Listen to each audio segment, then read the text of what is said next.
충격적인 사건이 벌어졌습니다. 평양의 핵심 건설 기술자가 흔적도 없이 사라졌습니다. 김정은은 직접 명령을 내렸습니다. 며칠이 걸리든 반드시 잡아오라. 국경은 완전 봉쇄됐고 특수부대까지 투입됐습니다. 접경 지역 중국 공안도 긴급히 움직였습니다. 탈출 브로커마저 입원은 불가능하다며 고개를 저을 정도였습니다. 그런데 이건 단순한 탈북이 아니었습니다. 한 청년의 목숨이 걸린 싸움이었으니까요. 도대체 어떤 가족이 이런 무모한 길을 선택했을까요? 왜 북한은 이렇게까지 혈안이 된 걸까요? 지금부터 그들이 목숨을 걸고 압록강을 건넌 진짜 이유를 공개합니다. 여기서 잠깐 좋아요와 구독 버튼을 눌러주시면 영상 제작에 큰 힘이 됩니다. 개인정보 보호를 위해 실제 사연이 일부 각색되었음을 다시 한번 알려드립니다. 안녕하세요. 저는 58세 리성훈입니다. 북한에서 최고의 건설 기술자로 살았던 사람이죠. 지금 여러분께 제 이야기를 들려드리려고 합니다. 어떻게 체제의 핵심 인물에서 탈북자가 되었는지 말입니다. 저는 평양에서 태어나 김일성종합대학 건축학부를 졸업한 후 30대에 이미 국가 핵심 시설 설계 총책임자가 되었죠. 제가 설계한 건물들은 평양 곳곳에 서 있었습니다. 지하 군사벙커부터 김정은의 비밀 요새, 대형댐과 터널까지 제 손을 거치지 않은 국가시설이 없었습니다. 평양 시민들이 걸어다니는 그 땅 아래 숨겨진 거대한 지하도시들, 그 모든 것이 제 설계도에서 시작되었죠. 김정은이 직접 저를 불러 말한 적이 있습니다. 동지의 기술력은 조선의 보배다. 없어서는 안 될 인재야. 그때 저는 가슴이 벅차올랐어요. 최고 지도자가 인정하는 기술자가 된 것이 자랑스러웠거든요. 저는 평양 중심가의 고급 아파트에서 살았습니다. 20층짜리 고층 건물 15층이었는데 창문 너머로 대동강이 한눈에 보였어요. 전용 승용차와 운전기사까지 배정받았죠. 리 총설계사님, 오늘 현장 시찰 나가시겠습니까? 기사가 매일 아침 공손하게 물어보곤 했습니다. 아내 정희는 평양의과대학을 졸업한 의사였어요. 중앙병원에서 내과 과장으로 일했죠. 아들 성민이는 24세로 김일성종합대학 물리학부에 다녔고 딸 소연이는 20세로 평양의학대학 간호학과 학생이었습니다. 누가 봐도 북한 최상위층 엘리트 가족이었어요. 하지만 그 화려한 겉모습 뒤에는 끊임없는 감시와 통제가 있었습니다. 매일 밤 보위부 요원들이 제 주변을 맴돌았어요. 오늘 누구를 만났나, 어떤 얘기를 했나. 모든 것이 감시당했죠. 설계도 하나 그릴 때도 당 간부들의 승인을 받아야 했어요. 새벽 4시 30분이면 일어났습니다. 현장에 나가기 전에 항상 김일성 김정일 초상화 앞에서 인사를 드렸죠. 오늘도 위대한 수령님과 장군님의 뜻에 따라 일하겠습니다. 그렇게 중얼거리며 하루를 시작했어요. 건설 현장에 도착하면 수백 명의 노동자들이 저를 기다렸습니다. 동지들, 오늘도 조선의 영광을 위해 힘내자. 제가 외치면 옳습니다. 하고 대답하는 목소리가 현장을 울렸어요. 그 순간만큼은 정말 조선을 위해 일한다는 자부심이 있었습니다.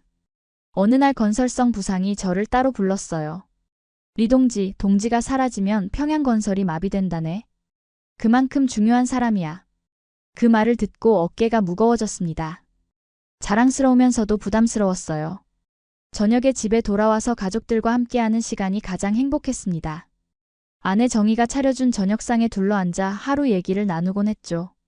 아버지, 오늘은 어떤 건물을 지으셨어요? 딸 소연이가 반짝이는 눈으로 물어보면 저는 뿌듯해했어요. 오늘은 지하 50m까지 내려가는 특수시설 설계를 마쳤단다. 제가 대답하면 성민이가 아버지는 정말 대단하세요 라고 말해주곤 했습니다. 그런 가족들의 사랑과 존경이 제게는 무엇보다 소중했어요.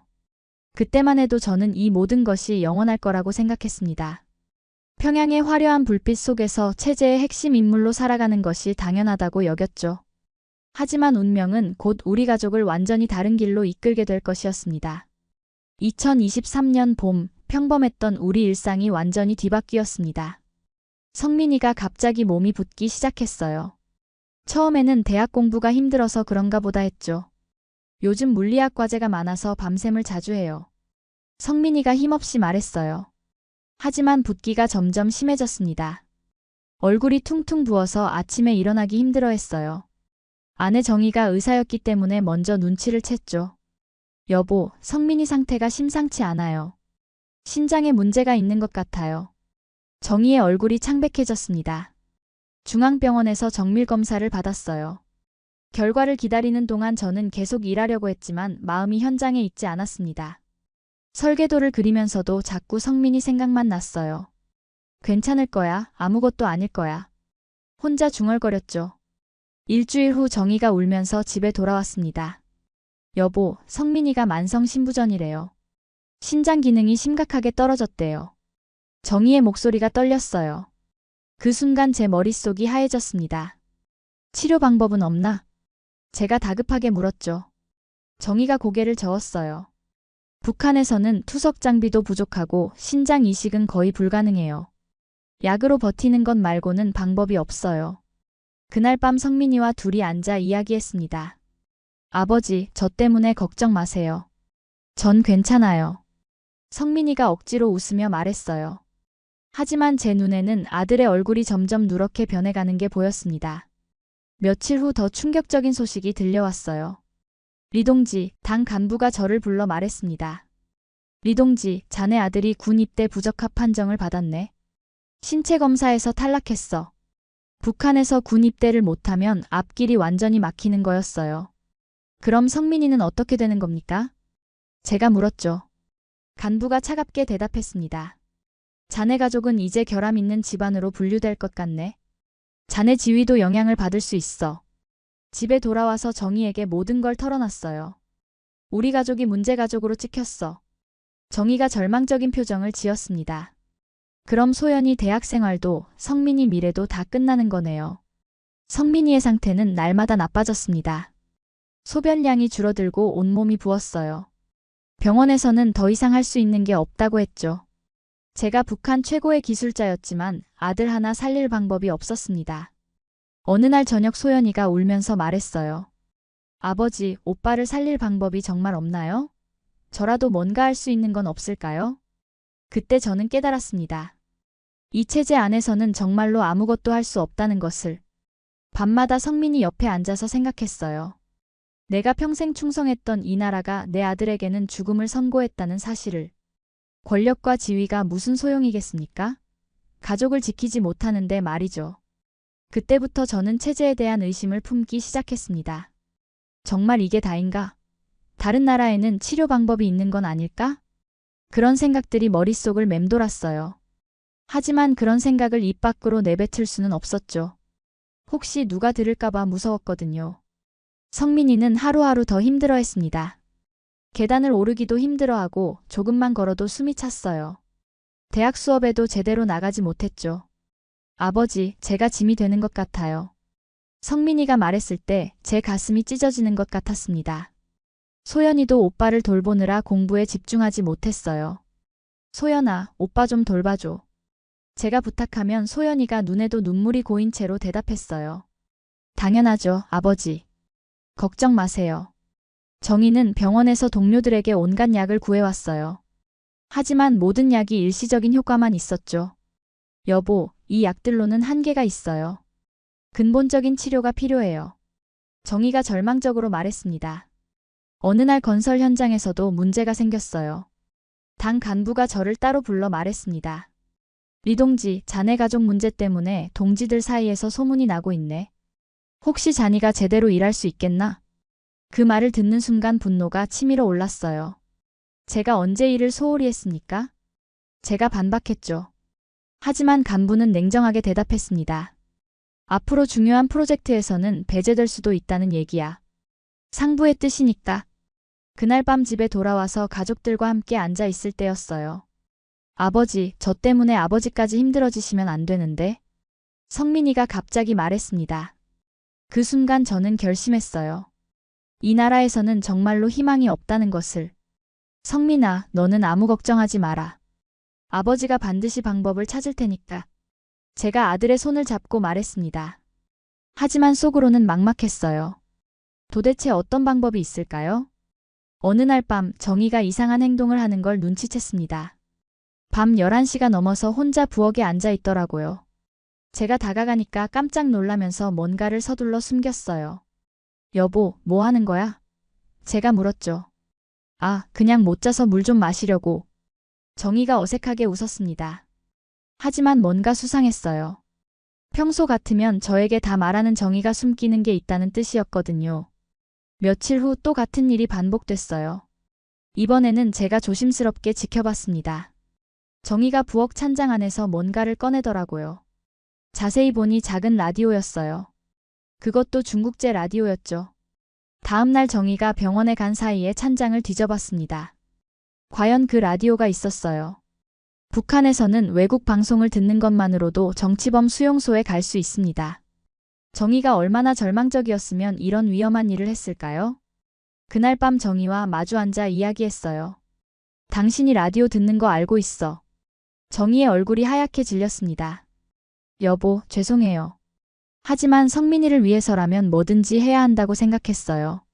무슨 방송을 듣는 거야? 제가 조심스럽게 물었죠. 정희가 떨리는 목소리로 대답했습니다. 남한 방송이요. 자유아시아 방송이랑 한국방송공사 국제방송을 듣고 있어요. 그 순간 제 등골이 오싹했어요. 미쳤어? 그거 들키면 우리 가족 다 끝나는 거야. 하지만 정희가 눈물을 흘리며 말했습니다. 여보, 그런데 거기서 신장병 치료에 대한 얘기를 들었어요. 무슨 얘기? 제가 다급하게 물었죠.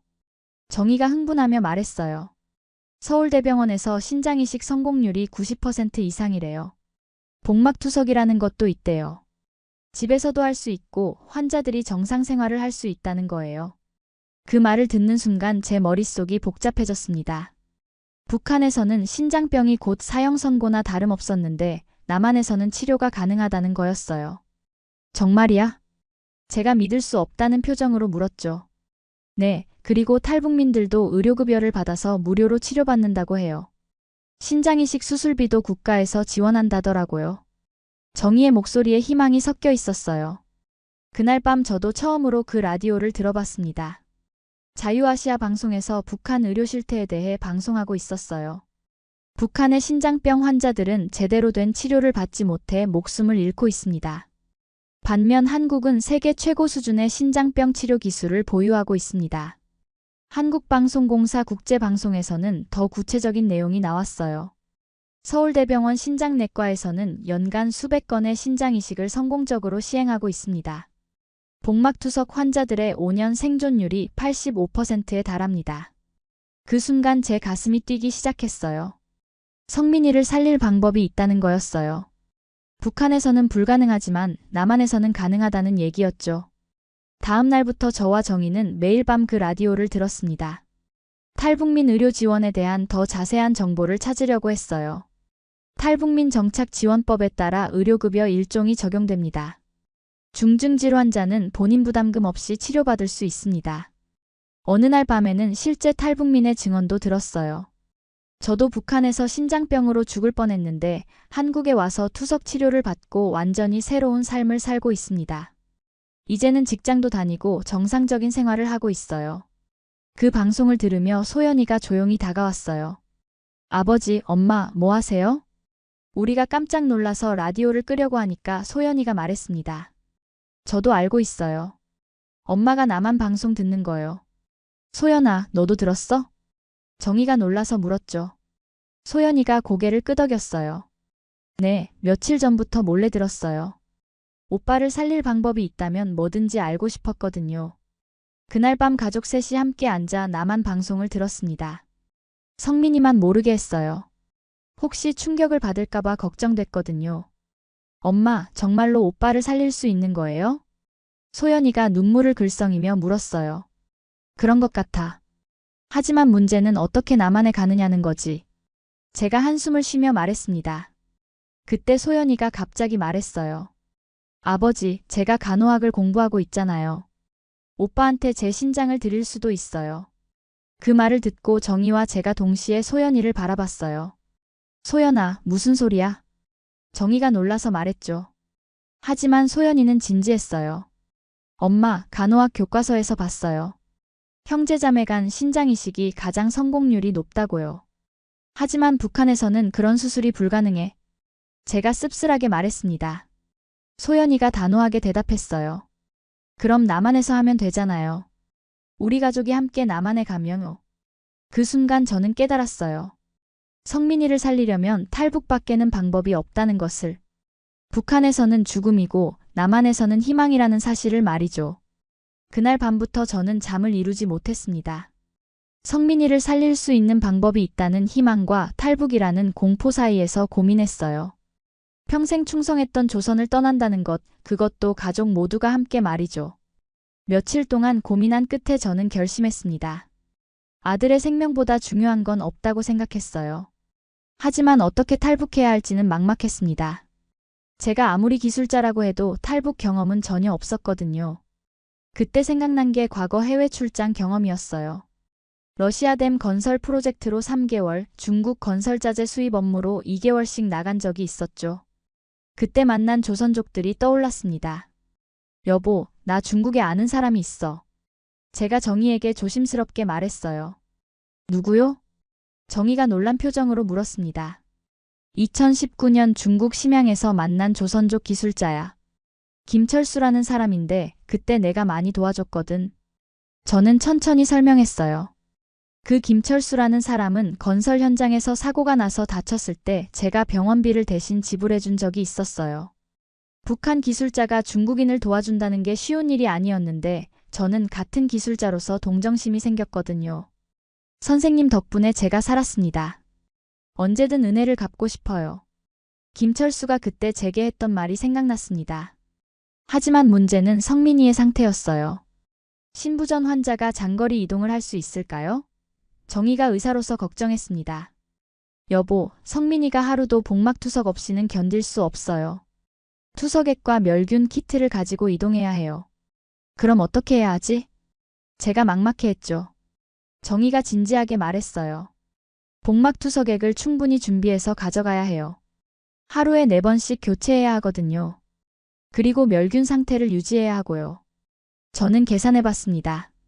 탈북 과정이 최소 2주는 걸릴 텐데 그럼 투석액만 해도 엄청난 양이었어요. 게다가 무겁기까지 했죠. 이걸 어떻게 들고 다녀?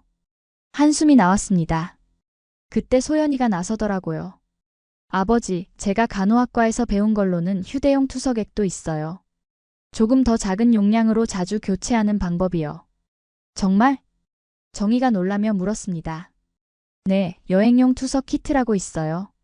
무게도 줄이고 부피도 작게 만들 수 있대요. 소연이의 말을 듣고 희망이 생겼어요. 그럼 불가능하지 않다는 뜻이었거든요. 그날 밤 가족회의를 열었습니다. 이번에는 성민이도 함께 했어요. 더 이상 숨길 수 없었거든요. 성민아, 아버지가 할 말이 있다. 제가 무겁게 입을 열었습니다. 네, 아버지. 성민이가 성실하게 대답했어요. 너를 살릴 방법이 있어. 하지만 우리 가족 모두가 큰 결단을 내려야 해. 성민이의 얼굴이 궁금해졌습니다. 남조선에 가면 너를 치료할 수 있다. 제가 직설적으로 말했어요. 성민이가 깜짝 놀라더니 고개를 저었습니다. 아버지, 저 때문에 그런 위험한 일 하시면 안 돼요. 저는 괜찮아요. 괜찮을 게 뭐가 있어? 너 이대로 가면 죽는다고. 제가 목소리를 높였어요. 정희가 성민이의 손을 잡고 말했습니다. 성민아, 엄마가 의사니까 잘 알아. 북한에서는 정말로 치료 방법이 없어. 하지만 남한에서는 완치할 수 있다고. 소연이도 오빠를 설득했어요. 오빠, 제가 오빠한테 신장도 줄 수 있어요. 남한에서 수술 받으면 오빠가 완전히 건강해질 수 있다고요. 성민이가 한참 동안 고민하더니 말했습니다. 정말로 저를 살릴 수 있는 거예요? 그래, 확신한다. 제가 단호하게 대답했어요. 그럼 가요. 하지만 아버지, 정말 위험하지 않을까요? 위험해. 하지만 여기 있어도 너는 죽어. 그럼 선택의 여지가 없잖아. 그렇게 우리 가족은 탈북을 결심했습니다. 저는 그날부터 구체적인 계획을 세우기 시작했어요. 30년간 건설 현장에서 쌓은 실무 감각을 총동원해서 말이죠. 먼저 위장 신분을 만들어야 했습니다. 중국 건설 기술자 가족으로 가장하는 게 가장 자연스러웠어요. 제가 중국어도 어느 정도 할 수 있었고 건설 업계 사정도 잘 알고 있었거든요. 다음으로 투석 장비 문제였습니다. 이걸 일반 짐처럼 포장해서 들고 다녀야 했어요. 정희와 소연이가 의료진이니까 포장 방법도 전문적으로 준비했죠. 이 용액이 없으면 하루도 못 산다. 제가 투석액을 보며 중얼거렸어요. 마지막으로 경로 문제였습니다. 압록강을 건너 중국으로, 그 다음 동남아시아를 거쳐 한국으로 가는 것이 일반적인 탈북 루트였어요. 모든 준비가 끝나자 저는 김철수에게 연락을 취할 방법을 생각했습니다. 다행히 예전에 받아둔 그의 연락처가 있었어요. 하지만 이걸 어떻게 연결할지가 문제였죠. 여보, 이제 정말 시작인 것 같아. 정희가 불안한 목소리로 말했어요. 맞아, 이제 돌이킬 수 없어. 제가 각오를 다지며 대답했습니다. 그때부터 우리 가족의 운명이 완전히 바뀌기 시작했어요. 드디어 그날이 왔습니다. 2023년 12월 중순, 한겨울 압록강이 꽁꽁 얼어붙은 시기였죠. 김철수가 보낸 브로커를 통해 모든 준비가 완료됐습니다. 그 브로커는 냉정하지만 경험이 많은 조선족이었어요. 오늘 밤 12시에 신의주 강변에서 만납시다. 늦으면 기회는 없어요. 브로커가 차갑게 말했습니다. 우리 가족은 마지막 저녁을 함께 했어요. 평양의 집에서 먹는 마지막 식사였죠. 아무도 말을 하지 않았습니다. 긴장과 두려움이 식탁을 짓누르고 있었어요. 성민이가 힘들게 투석액을 교체했습니다. 소연이가 옆에서 도와주며 멸균 상태를 확인했어요. 이 과정을 압록강에서도 해야 한다는 게 가장 큰 걱정이었습니다. 밤 10시 우리는 집을 나섰습니다. 투석 장비와 의료용품을 여행 가방에 숨겨넣고 중국 관광객 가족으로 위장했어요. 제 심장이 미친 듯이 뛰었습니다. 신의주 강변에 도착하니 브로커가 기다리고 있었어요. 키가 크고 건장한 40대 남자였는데 눈빛이 차가웠습니다. 성민이의 상태를 확인하더니 걱정스러운 표정을 지었지만 아무 말 하지 않았어요. 압록강 얼음 위로 내려가는 순간 제 다리가 후들거렸어요. 강 건너편 중국까지는 약 500m 정도였지만 그 거리가 끝없이 멀게 느껴졌습니다. 지금부터 절대 소리 내지 마시오. 경비병들이 순찰 돌고 있소. 브로커가 손전등으로 신호를 보내며 말했습니다. 우리는 조심스럽게 얼음 위를 걸어갔어요. 성민이가 무거운 투석액 가방 때문에 힘들어했지만 정희와 소연이가 양쪽에서 부축했습니다. 발걸음 하나하나가 생과 사를 가르는 것 같았어요. 강 중간쯤 왔을 때였죠. 갑자기 북한 경비병의 서치라이트가 우리를 비췄습니다. 제 온몸에 소름이 돋았어요. 브로커의 손짓에 따라 우리 모두 얼음 위에 엎드렸습니다. 서치라이트가 우리 위로 지나갔다가 다른 곳으로 향했어요. 하지만 그 순간 소연이가 들고 있던 투석액 박스가 미끄러져 떨어졌습니다. 소연이가 작은 비명을 질렀죠. 투석액 박스가 얼음 위를 미끄러져 강 쪽으로 떨어져 가고 있었어요. 그걸 잃으면 성민이는 죽는 거나 마찬가지였습니다. 저는 주저없이 미끄러운 얼음 위로 뛰어갔어요. 여보, 위험해요. 정희가 다급하게 말렸지만 이미 늦었습니다. 얼음이 얇아진 부분에서 제 발이 빠졌어요. 차가운 강물이 다리를 덮쳤습니다. 하지만 투석액 박스를 붙잡을 수 있었어요. 이건 우리 아들의 생명줄이다. 제가 속으로 다짐했습니다. 정희와 소연이가 달려와서 저를 끌어올렸어요. 온몸이 젖었지만 투석액은 무사했습니다. 성민이가 걱정스럽게 달려왔지만 저는 괜찮다는 표정으로 고개를 끄덕였어요. 바로 그때 북한 경비병들의 총성이 들렸어요. 그들이 우리를 발견한 것 같았습니다. 순찰견 짖는 소리도 들렸어요. 뛰시오. 지금 당장. 브로커가 소리쳤습니다. 우리는 필사적으로 중국 쪽으로 뛰었어요. 성민이가 숨을 헐떡이며 뒤처졌지만 정희와 제가 양쪽에서 끌다시피 했습니다. 총성이 더 가까워졌어요. 경비병들이 추격해오고 있었습니다. 제 등 뒤로 총알이 지나가는 소리가 들렸어요. 드디어 중국 땅에 발을 디켰습니다. 하지만 아직 안전하지 않았어요. 국경 근처는 여전히 위험했거든요. 브로커가 우리를 숲속으로 이끌었습니다. 20분 정도 걸어서야 안전한 곳에 도착했어요. 작은 오두막이 보였습니다. 오두막 안에서 우리는 처음으로 숨을 돌릴 수 있었어요. 성민이가 투석 시간이 되어서 급히 장비를 준비했습니다. 소연이가 능숙하게 투석액을 준비하더니 성민이를 도와줬습니다. 오두막 안에서 투석을 하는 모습이 너무도 처절했어요. 정희가 눈물을 흘리며 안도의 한숨을 쉬었습니다. 하지만 그 순간만큼은 안도감이 밀려왔어요. 압록강을 건넜다는 것, 그것만으로도 큰 의미였습니다. 브로커가 우리에게 현실을 일깨워줬어요. 내일부터 본격적인 이동이 시작된다는 것, 중국 공안들을 피해서 남쪽으로 가야 한다는 건 말이에요. 운이 좋으면 2주, 나쁘면 한 달도 걸릴 수 있다고 했습니다.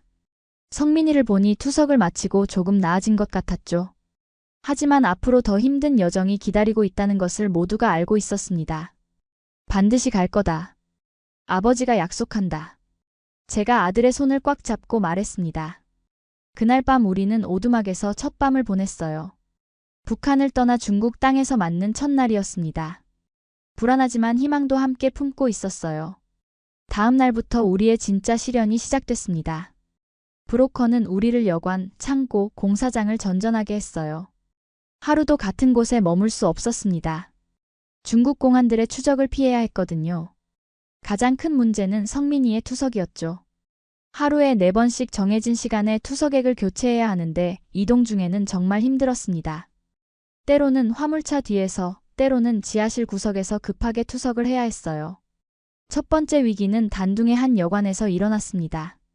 성민이가 투석액을 교체하고 있을 때 갑자기 중국 공안이 숙박자 검열을 나왔어요. 브로커가 다급하게 우리를 화장실로 피신시켰습니다. 화장실 안에서 성민이가 떨면서 투석액 교체를 마저 해야 했어요. 소연이가 문 앞에서 망을 보고 정희가 멸균 상태를 확인했죠. 공안들의 발소리가 복도에 울렸습니다. 10분 정도 지나서야 공안들이 떠났어요. 하지만 그 짧은 시간이 영원처럼 느껴졌습니다. 성민이의 얼굴이 창백해져 있었어요. 괜찮아, 아들아. 이제 안전해. 제가 성민이의 어깨를 다독였습니다. 그날 밤 브로커는 우리를 다른 곳으로 옮겼어요. 외곽의 한 창고였는데 추위가 매서웠습니다. 난방도 제대로 안 돼서 온 가족이 서로 몸을 맞대고 잠을 청했어요. 며칠 후에는 더 큰 위험이 있었습니다. 심양으로 이동하는 중에 검문소에 걸린 거예요. 중국 경찰이 우리 차를 세우더니 신분증 검사를 시작했습니다. 브로커가 미리 준비한 가짜 신분증을 내밀었죠. 하지만 경찰이 성민이를 유심히 보더니 의심스러워했습니다. 성민이가 너무 아파 보였거든요. 이 사람 많이 아파 보이네요. 병원 가야 하는 거 아닌가요? 경찰이 물었어요. 브로커가 침착하게 대답했습니다. 감기 때문에 그래요. 약 먹고 쉬면 나을 겁니다. 다행히 경찰은 더 이상 의심하지 않고 우리를 보내줬죠. 하지만 그 순간 제 등에는 식은땀이 흘렀습니다. 가장 힘든 건 성민이의 감염 위험이었어요. 투석액 교체 시간을 정확히 맞추기 어려워서 감염될 가능성이 높아졌거든요. 더러운 환경에서 투석을 해야 할 때도 많았고요. 어느 날은 성민이가 고열이 나서 정말 위험했어요. 복막염이 생긴 것 같았습니다. 정희가 의사였지만 제대로 된 약이 없어서 속만 탔어요. 여보, 이러다 성민이가 정말 위험해질 것 같아요. 정희가 불안해했습니다. 브로커도 걱정되는 표정이었죠. 환자가 죽으면 자기도 곤란해지니까요. 그때 브로커가 말했습니다. 제가 아는 조선족 기술자가 있어요. 예전에 리성훈 씨가 도와준 사람입니다. 그 사람이 바로 김철수였어요. 브로커가 연락을 취해보니 김철수가 우리를 도와주겠다고 했습니다. 심양에 있는 자기 집으로 와서 잠시 쉬어가라는 거였어요. 김철수의 집에 도착했을 때 저는 정말 감동했습니다. 4년 전 제가 병원비를 대신 지불해줬던 그 사람이 이제 우리 가족을 구해주고 있었거든요. 선생님, 그때 내 가족을 먹여 살려주셨잖아요. 이제 제 차례입니다. 김철수가 진심 어린 말을 했어요. 김철수 집에서 사흘 동안 머물렀습니다. 처음으로 제대로 된 침대에서 잠을 잘 수 있었어요. 성민이도 깨끗한 환경에서 투석을 할 수 있었고요. 김철수 부인이 몸보신이 되는 음식을 해줬습니다. 오랜만에 따뜻한 밥을 먹으니 눈물이 났죠. 성민이의 얼굴에도 조금 생기가 돌았습니다. 하지만 너무 오래 머물 수는 없었어요. 김철수도 위험해질 수 있었거든요. 3일 후 우리는 다시 길을 떠났습니다. 이번에는 남쪽으로 동남아시아를 향해서요. 베이징을 거쳐 곤명으로 가는 기차에 탔어요. 기차 안에서도 성민이의 투석은 계속돼야 했습니다. 화장실에서 몰래 투석액을 교체했는데 정말 조심스럽고 힘든 작업이었어요. 기차가 고장나서 중간에 12시간 동안 서 있을 때도 있었습니다. 그때가 가장 절망적이었어요.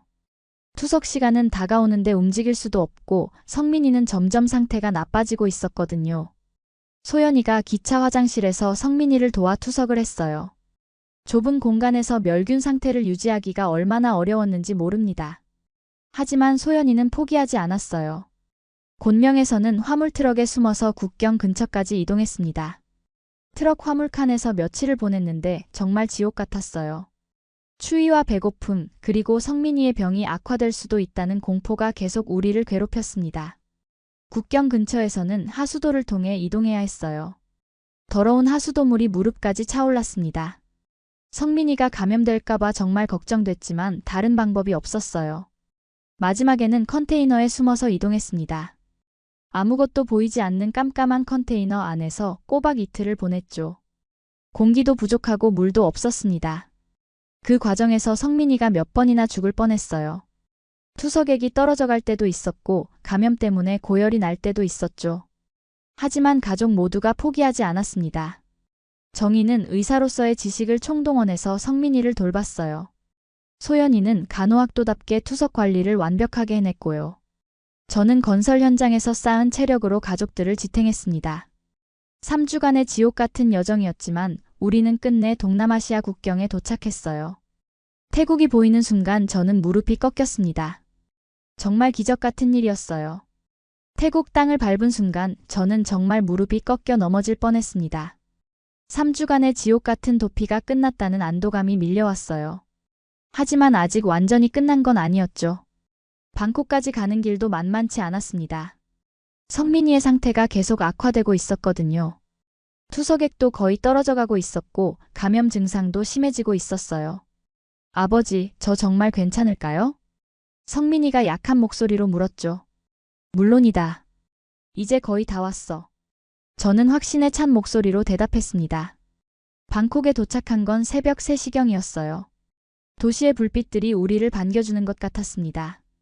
브로커가 우리를 시내의 한 여관으로 안내했죠. 내일 아침에 한국 영사관으로 가세요. 거기서 모든 게 해결될 겁니다. 브로커가 말했어요. 그날 밤은 정말 길게 느껴졌습니다. 성민이가 고열에 시달렸거든요. 정희와 소연이가 번갈아가며 성민이를 돌봤어요. 저는 창밖을 보며 새벽을 기다렸죠. 아침 7시 우리는 한국 영사관으로 향했습니다. 택시를 타고 가는 동안 제 심장이 쿵쿵 뛰었어요. 정말 우리를 받아줄까요? 성민이를 살릴 수 있을까요? 영사관 앞에 도착했을 때 다리가 후들거렸습니다. 높은 담장과 태극기가 보였어요. 저는 깊게 숨을 들이쉬고 문을 두드렸죠. 경비원이 나와서 우리를 확인했어요. 탈북민이라고 말하자 곧바로 안으로 안내해 주더라고요. 영사관 직원이 우리를 맞이했습니다. 힘드셨죠? 이제 안전합니다. 영사관 직원의 따뜻한 말에 정희가 눈물을 터뜨렸어요. 접수 과정은 생각보다 복잡했습니다. 신원 확인부터 탈북 경위까지 자세히 조사를 받았거든요. 하지만 가장 급한 건 성민이의 치료였어요. 아들이 신부전 환자입니다. 지금 당장 치료가 필요해요. 정희가 다급하게 설명했죠. 영사관 직원이 즉시 조치를 취했습니다. 방콕의 한 국제병원으로 성민이를 이송시켜줬어요. 그곳에서 응급처치를 받을 수 있었죠. 병원에서 검사를 받는 동안 저는 복도에서 기다렸어요. 의사가 나와서 말하더라고요. 다행히 큰 문제는 없습니다. 하지만 빨리 한국으로 가서 정식 치료를 받아야 해요. 일주일 동안 영사관에서 모든 서류를 준비했습니다. 그동안 성민이는 병원에서 치료를 받았어요. 한국 정부에서 의료비를 지원해준다고 하더라고요. 정말 고마운 일이야. 저는 혼자 중얼거렸어요. 드디어 한국행 비행기표를 받았습니다. 대한항공 K652편 방콕에서 인천으로 가는 직항편이었어요. 표를 받는 순간 정말 꿈 같았죠. 공항으로 가는 날 아침 성민이가 말했어요. 아버지, 정말 한국에 가면 제가 나을 수 있어요? 물론이다. 아버지가 약속한다. 저는 단호하게 대답했습니다. 수완나품 공항에서 출국 수속을 밟을 때도 긴장됐어요. 혹시 문제가 생기지 않을까 걱정했거든요. 하지만 모든 게 순조롭게 진행됐습니다. 비행기에 탑승하는 순간 정희가 제 손을 꽉 잡았어요. 30년 만에 처음 타보는 국제선 비행기였죠. 승무원들이 친절하게 안내해 주더라고요. 한국어로 말하니까 정말 반갑네요. 소연이가 웃으며 말했어요. 5시간의 비행 끝에 인천국제공항에 도착했습니다. 입국장을 나서는 순간 대한민국에 오신 것을 환영합니다. 라는 안내 방송이 들렸어요. 그 말을 듣고 눈물이 핑 돌았죠. 통일부 직원들이 우리를 기다리고 있었어요. 친절하게 안내해주며 앞으로의 절차를 설명해 주더라고요. 먼저 하나원에서 적응 교육을 받으실 겁니다.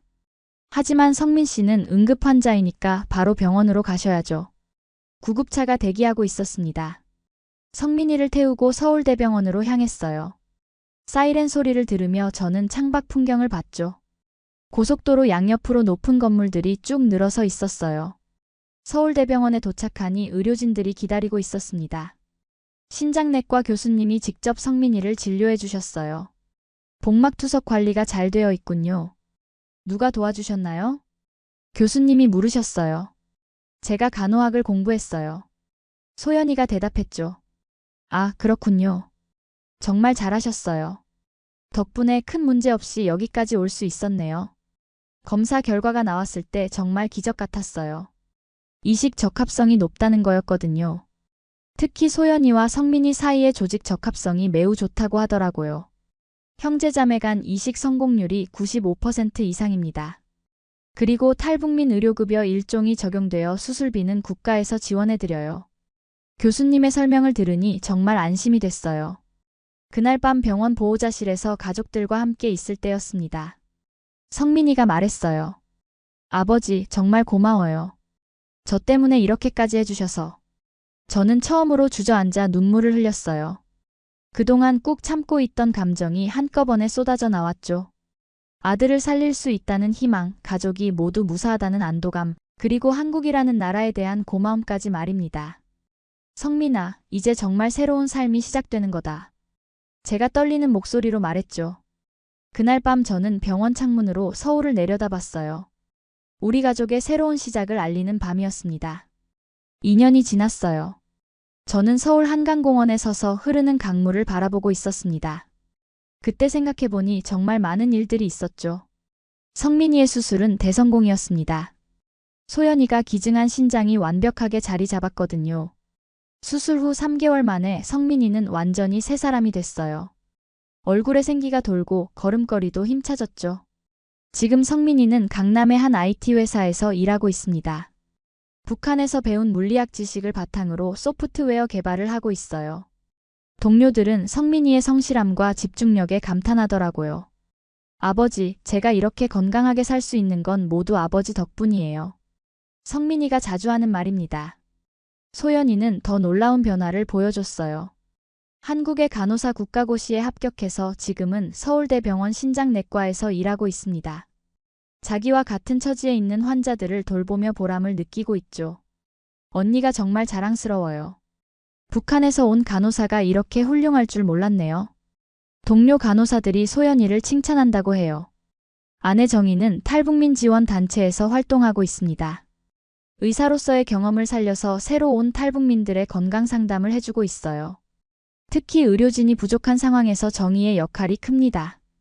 여보, 오늘도 신규 탈북민 가족이 왔어요. 아이가 영양실조 상태더라고요. 정희가 매일 이런 이야기를 들려줍니다. 저는 어떻게 됐을까요? 한국건설기술연구원에서 일하고 있습니다.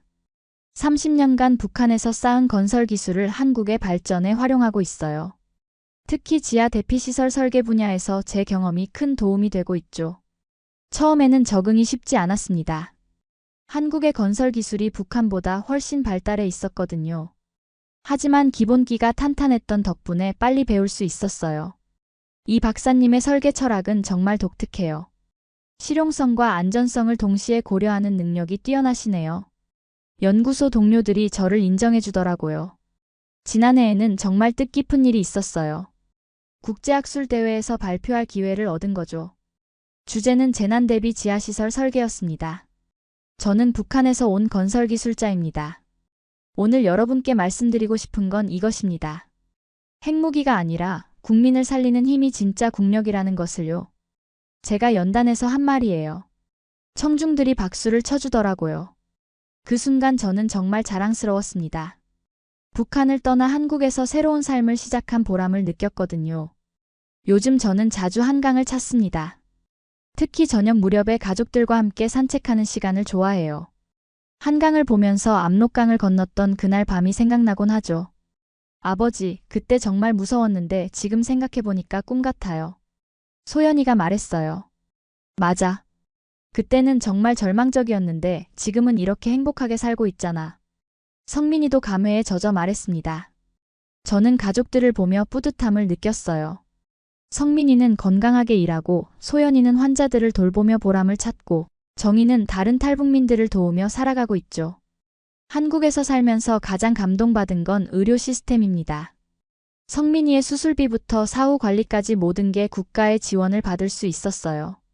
탈북민이라고 차별받지 않고 오히려 더 세심하게 도와주더라고요. 이런 나라가 진짜 선진국이구나. 저는 자주 이런 생각을 합니다. 지금 저희 가족은 성남의 작은 아파트에서 살고 있어요. 북한의 고급 아파트보다는 작지만 마음의 평화가 있습니다. 자유롭게 말할 수 있고 꿈을 꿀 수 있거든요. 성민이가 결혼 준비를 하고 있다는 소식도 있어요. 회사에서 만난 좋은 사람과 내년에 결혼한다고 하더라고요. 북한에서는 상상도 할 수 없었던 일이죠. 아버지, 손자보는 날도 멀지 않았어요. 성민이가 웃으며 말했어요. 때로는 북한에 두고 온 것들이 그리울 때도 있습니다. 30년간 살았던 평양, 제가 설계한 건물들, 그리고 동료들 말이에요. 하지만 후회는 없어요. 가족의 생명보다 중요한 건 없으니까요. 최근에는 통일에 대한 강연도 하고 있습니다. 대학교나 시민단체에서 초청해 주시거든요. 제 경험담을 통해 통일의 필요성을 이야기하죠. 통일은 정치적 구호가 아닙니다. 가족을 살리는 일입니다. 제가 늘 하는 말이에요. 오늘도 저는 한강을 바라보며 생각했습니다. 압록강은 죽음의 강이었지만 한강은 생명의 강이라고요. 이 강은 우리 가족에게 새로운 희망을 주었어요. 북한에서 저는 권력을 위해 일했습니다. 하지만 한국에서는 사람을 위해 일하고 있어요. 이게 진짜 보람 있는 삶이 아닐까요? 여보, 우리 정말 잘 왔네요. 정희가 제 팔을 끼고 말했어요. 맞아, 우리가 내린 최고의 선택이었어. 저는 확신에 찬 목소리로 대답했습니다. 성민이와 소연이도 우리 곁에 서서 한강을 바라보고 있었어요. 내 식구가 모두 건강하고 행복하게 살고 있다는 게 얼마나 큰 축복인지 모릅니다. 한국이라는 나라, 그리고 한국 사람들의 따뜻함에 감사드려요. 탈북민을 차별하지 않고 가족처럼 받아준 이 나라에서 저희는 새로운 꿈을 키우고 있습니다. 가족의 자유, 그리고 한국의 인도주의적 가치. 이것이 진정한 국력이라고 생각해요. 무기나 권력이 아니라 사람을 살리는 마음이 가장 강한 힘이라는 걸 깨달았거든요. 오늘의 사연은 여기까지입니다. 여러분은 어떻게 생각하시나요? 댓글로 여러분의 생각을 남겨주시고 영상이 마음에 드셨다면 좋아요도 꼭 눌러주세요. 다음에도 더 흥미진진한 사연으로 찾아뵙겠습니다. 지금까지 감동 나누기의 유나였습니다. 긴 영상 끝까지 시청해주셔서 정말 감사합니다.